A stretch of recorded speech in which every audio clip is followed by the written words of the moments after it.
She texted, "I accidentally started a fire and burned down your childhood home. Insurance will cover it though."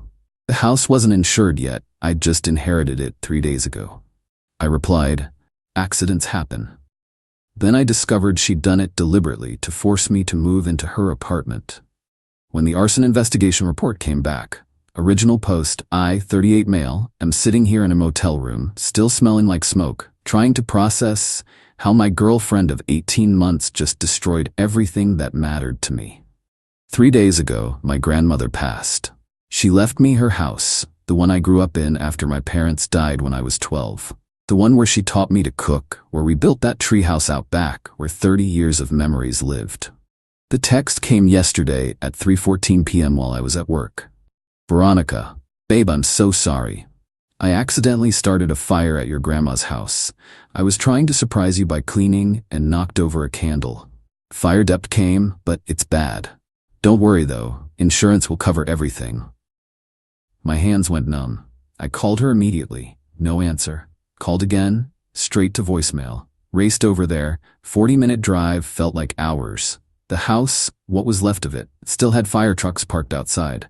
The entire second floor was gone. First floor was a blackened shell. The treehouse in the backyard, somehow untouched, looked like it was mourning too. Fire Chief Morrison pulled me aside. "You the owner?" "Yeah, just inherited it 3 days ago." "Your girlfriend said she had permission to be here?" I gave her a key last week to water the plants while I dealt with funeral stuff." He nodded, making notes. "She said it was a candle accident. We're investigating. Standard procedure. You'll need this report for insurance." "Right, insurance." My stomach dropped. Hadn't transferred the policy yet. Grandma's coverage ended when she died. I'd planned to call State Farm tomorrow. Found Veronica at her apartment later, crying dramatically on her couch. Her roommate Bethany was comforting her. "I'm so sorry," she wailed, throwing herself at me. "I just wanted to help. I know how hard this week has been." It's okay," I heard myself saying. "Accidents happen." She pulled back, mascara streaming. "You're not mad?" "I'm in shock. Just give me time to process." "Of course. Hey, you can stay here. We practically live together anyway, and now that the house is gone, it's perfect timing to make it official." Something in her voice. Too bright, too eager. "Maybe. I need to handle insurance first." "Already called them for you. Left a message saying it's urgent." "You called my insurance?" "Just trying to help, babe." Went back to the motel. Something felt wrong. Really wrong. Then I remembered. Veronica had been pushing hard for me to move in with her. Even before Grandma died. That old house is too far from downtown. Maintaining it will be expensive. We should get our own place together. And 2 weeks ago when I told her I was inheriting it and planning to move in, "But what about US? I don't want to live in some creepy old house an hour from my job." Logged into my Ring doorbell app. The camera was one of the few things that survived, being mounted on the detached garage. Started scrolling back. There she was. 2:47 p.m.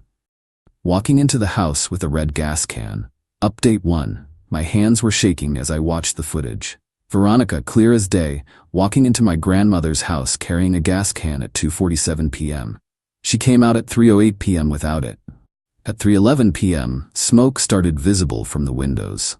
She stood in the driveway, watching for a full minute before calling 911. I downloaded everything, backed it up 3 times, emailed it to myself. Then I called my buddy Craig, who's a cop. "Need you to see something," I said. Met him at a Denny's, showed him the footage on my laptop. His face went dark. "This is arson, man, clear as day." "I know, you need to report this. Tonight, I will. But first, I need more proof of motive." Craig raised an eyebrow. "The footage isn't enough? I want her to hang herself, completely." Went to Veronica's apartment that night, acting normal. She was all over me, so supportive, so loving. Made me dinner, kept talking about how we decorate our place. "I cleared out half my closet for you," she announced proudly. "And look, I even made a Pinterest board for how we'll decorate." I scrolled through it, pretending to be interested. Then I saw it. 3 weeks ago, she'd pinned an article, "How to Convince Your Boyfriend to Take the Next Step." "This is nice," I said carefully. "When did you start planning this?" "Oh, just recently. After the fire, I realized it's like the universe telling us to move forward together." "Right, the universe. let her pour me wine, let her cuddle up to me, even kissed her goodnight, all while recording everything on my phone in my pocket. "I'm so glad you're not mad about the house," she whispered. "It was meant to be." Yeah, meant to be. Next morning, while she was in the shower, I went through her phone. She'd left it unlocked on the nightstand. Her text with Bethany from yesterday. "Bethany, did you actually do it?" "Had to. He was never going to leave that moldy old place." "Girl, you're crazy. What if you get caught?" "I won't. He's too upset about his grandma to think straight. Besides, insurance will pay for everything. Win-win." "This is insane, even for you." Desperate times. That house was the only thing keeping him from moving in. Problem solved. Screenshots. All of them. Sent to my phone, then found her search history. 2 days before the fire. How hot does fire need to be to destroy a house? How long before fire department responds? Rural area.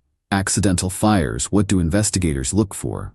Gas can purchases traced. She bought the gas can with cash at a station 30 miles away. Found the receipt in her purse. Photographed that too. When she came out of the shower, I was dressed and ready to leave. "Where you going, babe?" "Insurance office, then police station." She went white. "Police? Why?" "Standard procedure for fires. Need the report for claims." Oh, right. Of course. "Want me to come?"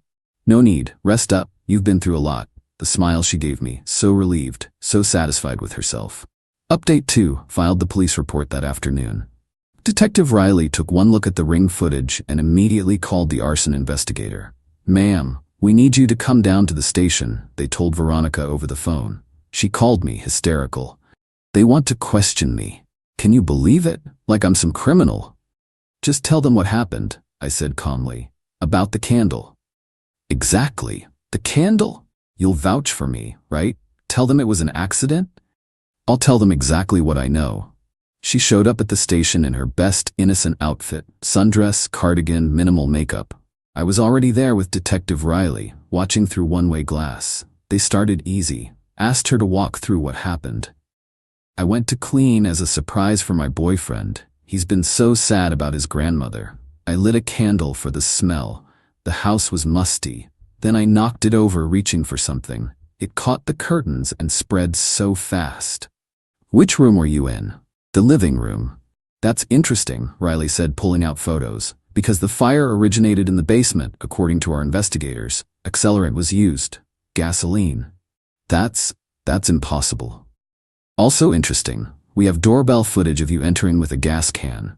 The mask slipped for just a second. Pure panic. Then she rallied. "I was bringing gas for the lawnmower. James asked me to." Riley looked at me through the glass. I shook my head. "Mr. Thompson says he never asked you to bring gasoline. He must have forgotten. He's been so stressed." "We also have your text messages, Miss Coleman. Your friend Bethany was very cooperative." That's when she knew she was done. But instead of confessing, she doubled down. "You don't understand. That house was ruining everything. He was going to leave me for a house, a stupid old fallen apart house. I did this for US. "So you admit to setting the fire?" I want a lawyer." "That's your right, but you should know Mr. Thompson provided us with extensive evidence. Your search history, the gas can receipt, the messages with your roommate, and a recording where you admitted the fire was meant to be." She looked at the mirror, knowing I was behind it. "James, tell them you understand. Tell them we're in love. You said accidents happen. You said it was okay." I stepped into the room. "I said accidents happen. This wasn't an accident, Veronica. You set me up." "No, you burned down my grandmother's house, the house where I grew up. The house with every photo album, every keepsake, every memory of my dead parents and the grandmother who raised me." "For what?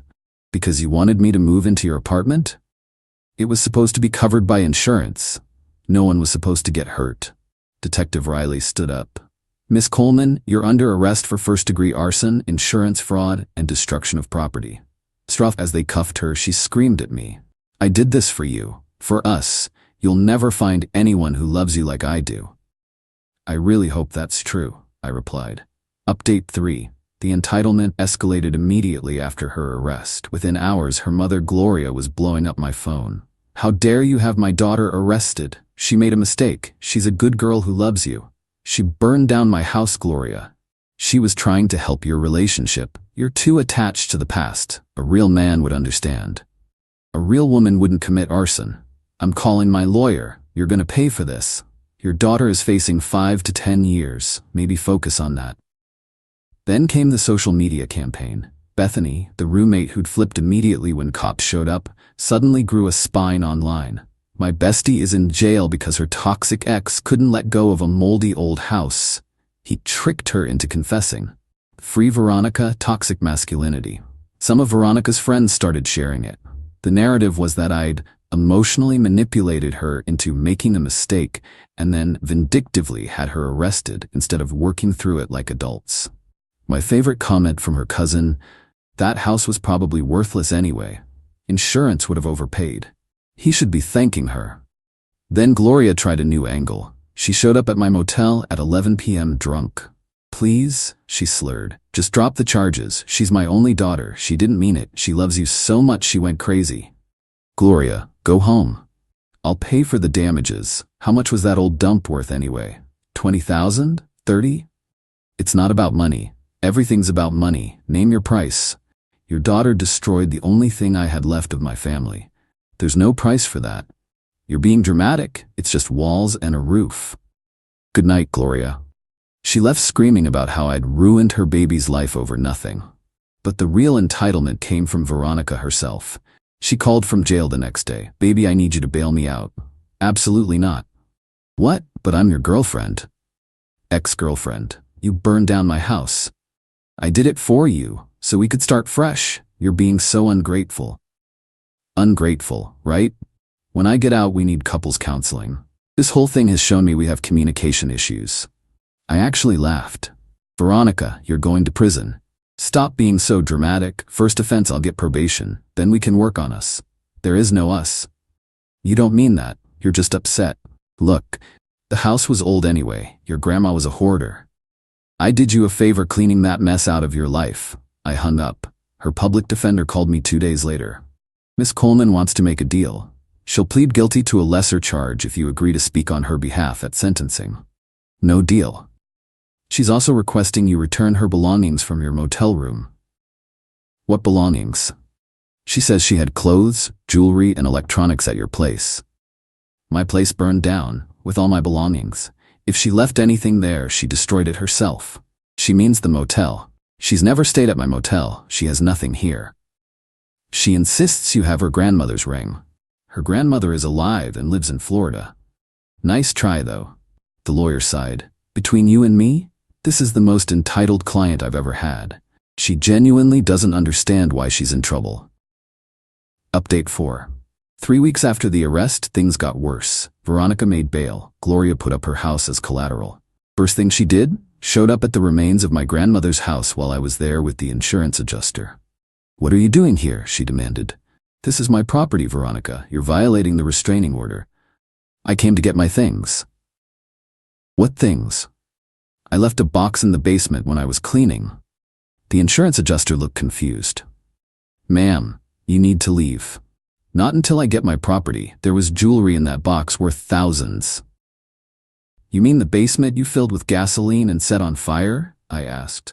She actually had the audacity to look offended. I didn't think it would burn everything, just enough to make the house unlivable. The insurance adjuster's eyes went wide. He started recording on his phone. Veronica, stop talking, I said. Not for her benefit, for the evidence. No, you owe me. I invested 18 months in this relationship. I decorated your apartment. I planned our future. I burned down a house for you. Keep going. The prosecutor will love this. She realized her mistake. I accidentally, the candle. Ma'am, the adjuster said, I need to report this conversation to the police. Veronica ran to her car and peeled out. The restraining order violation got her arrested again that evening. But she wasn't done. From jail, she had Gloria file a civil suit against me for emotional distress, breach of promise, and unjust enrichment. The claim was that I'd promised to marry her. She'd made investments in our relationship based on that promise, and I was now profiting from her absence. The unjust enrichment claim was my favorite. She argued that since insurance would pay out more than the house was worth, it wouldn't because I wasn't insured. I was actually benefiting from her crime. My lawyer Kurt laughed so hard he cried when he read it. This is the dumbest lawsuit I've seen in 20 years. They know there's no insurance, right? I told Gloria multiple times, let me handle this. He filed a countersuit, wrongful destruction of property, intentional infliction of emotional distress, trespassing, harassment. Asked for $1.2 million, the value of the house, the contents, and punitive damages. Gloria called me screaming. You're suing US? After everything you've put us through? Your daughter burned down my house. On purpose. It was a cry for help. She needs therapy, not prison. Should have thought of that before committing arson. Drop the lawsuit and we'll drop ours. No. See you in court. The criminal trial was set for 2 months out. In the meantime, Veronica kept escalating. She violated the restraining order 3 more times. Twice by having friends approach me with messages, once by creating a fake social media account to harass me. Each violation added to her charges. Her lawyer begged her to stop. She didn't. Final update. The trial was quick. The evidence was overwhelming. The ring footage, the texts, the gas can receipt, her confession at the police station, her admission to the insurance adjuster, her search history. It was a prosecutor's dream. Veronica took the stand against her lawyer's advice. She tried to paint herself as a woman driven to desperation by love. I just wanted us to start fresh together. James was stuck in the past, hoarding his grandmother's junk. I did what I had to do for our future. The prosecutor destroyed her on cross. You researched how to commit arson. I was curious. You bought gasoline 30 miles away with cash, for privacy. You texted your friend that you had to burn the house. It was a joke. You stood and watched it burn for a full minute before calling 911. I was in shock. From the accident you planned for 3 weeks? She started crying. Not pretty tears, angry, frustrated tears. You don't understand. He was going to choose that house over me. A house. I'm a person. I matter more than some old building. So you destroyed it? Yes, and I do it again. He should be grateful. I freed him from that burden. Her lawyer put his head in his hands. The jury deliberated for 45 minutes. Guilty on all counts. First-degree arson, insurance fraud, destruction of property over $500,000, criminal mischief. At sentencing, Gloria stood up to speak.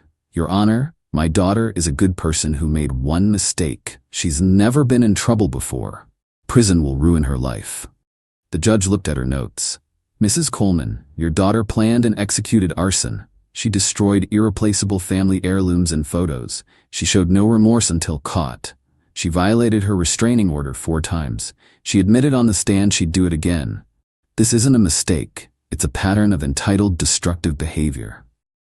Veronica got 7 years. She screamed when they announced it. 7 years? For trying to save my relationship?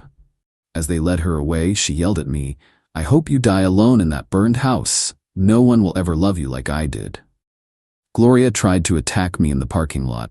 Craig had to restrain her. She's now facing assault charges. The civil trial was even quicker. Gloria couldn't afford a real lawyer after paying for Veronica's defense. She represented herself and tried to argue that I'd entrapped her daughter. The judge awarded me $1.2 million. Gloria's house, the one she'd put up for Veronica's bail, had to be sold. They're both bankrupt. But here's the thing. I don't care about the money. It won't bring back my grandmother's handwritten recipes. It won't restore the height marks on the kitchen doorframe from when I was growing up. It won't return the last voicemail my mom left on the old answering machine I'd saved for 26 years. Veronica took all of that from me because she felt entitled to control my life. I'm rebuilding on the same lot. Smaller house, simpler. The tree house is still standing. Turned out Grandma built that thing to survive anything. Sometimes I sit up there with a beer, looking at the new foundation being poured. My new girlfriend, Emma, met her at grief counseling. Her ex destroyed her father's classic car collection during their divorce. Asked me if I regret not just dropping the charges, avoiding all the drama. She burned down my family home to manipulate me into moving in with her. I said, what would she have done next time she didn't get her way? Emma nodded. Mine sugar-bombed 3 restored Mustangs because I wouldn't quit my job to be a stay-at-home wife. These people don't stop. They really don't. Got a letter from Veronica last week from prison. Somehow she still doesn't get it. James, I've had time to think and I forgive you for overreacting. When I get out, we should talk. 5 years with good behavior isn't that long. I'll wait for you. We're meant to be together. P.S. You owe me for my grandmother's ring that burned in the fire. $5,000 should cover it. Her grandmother called me yesterday, by the way, from Florida, wearing all her rings. Wanted to apologize for her granddaughter and daughter both being complete idiots. I told Gloria not to bail her out, she said. Girl needed to learn consequences 50 tantrums ago. The house should be finished next month. Already installed the best security system money can buy. Cameras everywhere. Fireproof safe for the few photos I have left. Grabbed them from my apartment before all this started, thank God. Sometimes I drive by Gloria's old house, the one she lost because of Veronica's bail. New family lives there now. Kids playing in the yard. Normal people living normal lives without committing felonies over relationship issues. That's all I wanted, a normal life in my grandmother's house. Instead, I got a front row seat to the most expensive tantrum in history. But hey, at least I found out who she really was before we actually moved in together. Imagine if I'd discovered this level of entitlement after marriage. Or kids. Silver linings, I guess. The contractor just called. They found Grandma's cast iron skillet in the rubble, somehow intact. Thing survived the Chicago fire, according to family legend, and now it survived Veronica. Maybe I'll use it to cook dinner for Emma tomorrow. New memories in a new house, built on the ashes of what an entitled woman thought she could take from me. She took my past, but she didn't take my future. And she's got 7 years to think about that.